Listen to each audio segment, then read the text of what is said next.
It's 2:30 in the afternoon, and critical care transport crews at Children's Hospital of Orange County are on standby. The transport team members, made up of nurses, respiratory care practitioners, and physicians, all have intensive care backgrounds. We go out and we pick up the children, provide the care that the child needs right then and there for an intervention, and bring them back so the child can manage either their new diagnosis that they may have for a lifetime, or just take care of that immediate illness. On this day, a team is heading east. Can you just text them and tell them to text me and let me know what's going on?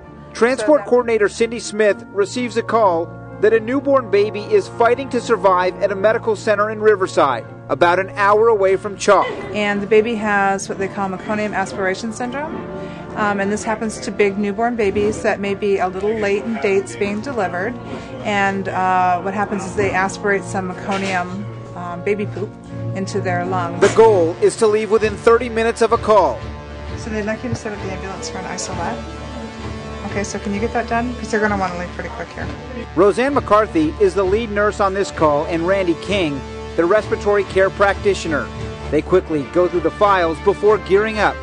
They will brief the doctor during the ride. We take our medication box with us, which has emergency medications and maintenance fluids if which are needed, and narcotics if which are needed. Our isolate for our little baby. It's like we're driving all the way up to Riverside right now. Within a couple minutes of leaving the hospital, Roseanne chats with Dr. Tony Solomon, a neonatologist, about the baby's condition. They needed to start dopamine, which is at 10 mics. They have a fentanyl drip going at 3 mics per kilo. Respiratory failure, early pulmonary hypertension. Sounds like he's going to need our help. Because of us, we have the capability of taking these very sick children to our facility and giving them the best care possible out there. The ride is quiet. There is time to think about what lies ahead. Traffic, for the most part, is moving smoothly. This is good news for what is a time-sensitive situation. And the baby seems to be getting worse by the hour. Dr. Solomon says the best word to describe this transport, delicate. You're taking a baby from a semi-stable situation to a potentially unstable situation. And what you have to do is make sure that doesn't happen. The crew makes it to Riverside in about an hour. Yes, we are here at our destination. Yep. Stabilizing a baby can take several hours. In this case, baby Garrett is ready to be moved in less than 2.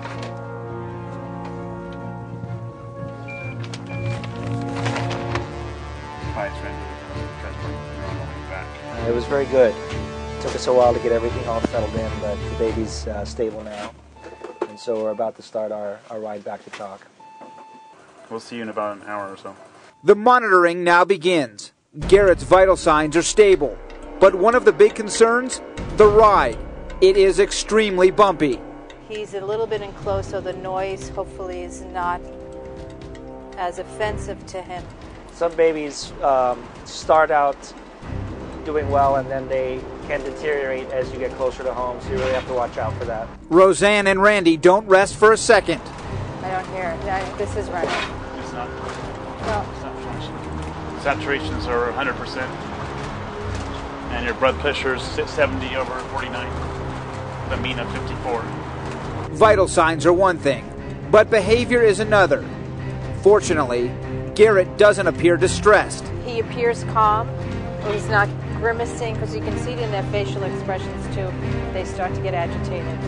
So right now, he looks like he's tolerating the ride very well.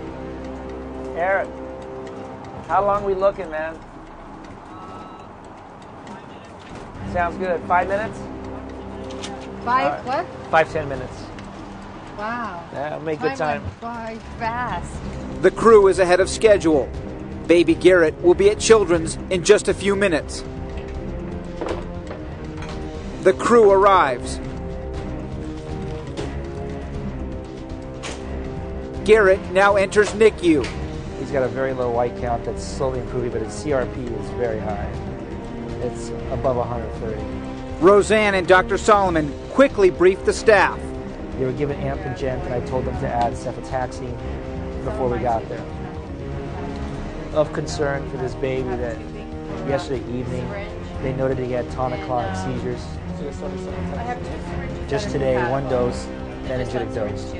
This one is not going to be. The baby had a seizure last night that they loaded with phenobarbital. The UVC just has hyperalti 11, had interlipids, but I didn't take them with me. They were at the end, and I didn't restart them. This is the dopamine line, and the other hand is the fentanyl line. And that hand is where he put the wrist arc line, that spasm, but it's still going right now. Little Garrett's dad and grandma can only watch as they prepare to pull the newborn out of the isolette. Let me get my hands underneath him. I know. You're going to guide the lines.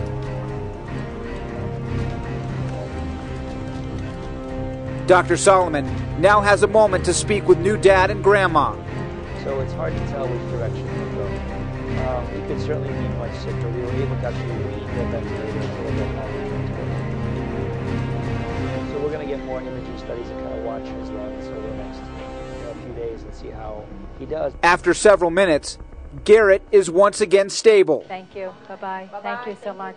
The transport team is done. So we knew that we had this short window, and the longer that we were out, the more difficult it would be for this child maybe to recover. So we were very concerned that we needed to get this baby and have the proper level of care that he needed.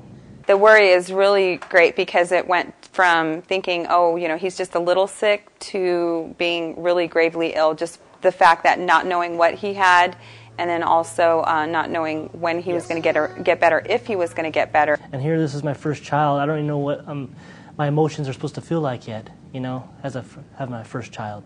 And here I am going through this drama.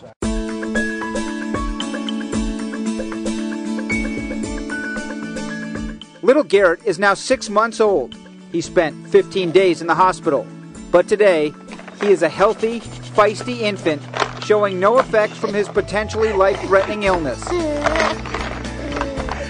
He's a fighter, definitely. He has to have his own way, and it's just, he every day is just always wakes up with a smile, and you know, and it's funny, it's just like melts your heart away. And the Kellis family will never forget the life-saving efforts from nurses like Roseanne McCarthy. They saved his life, and not only that, but they went beyond the medicine. I just feel that I can play just a small role in a child's life. It's just so gratifying with all that the families are going through. We know that through it all we have made a difference, so it makes me smile and make it through my day. For Nurse TV, I'm Mark Prescott.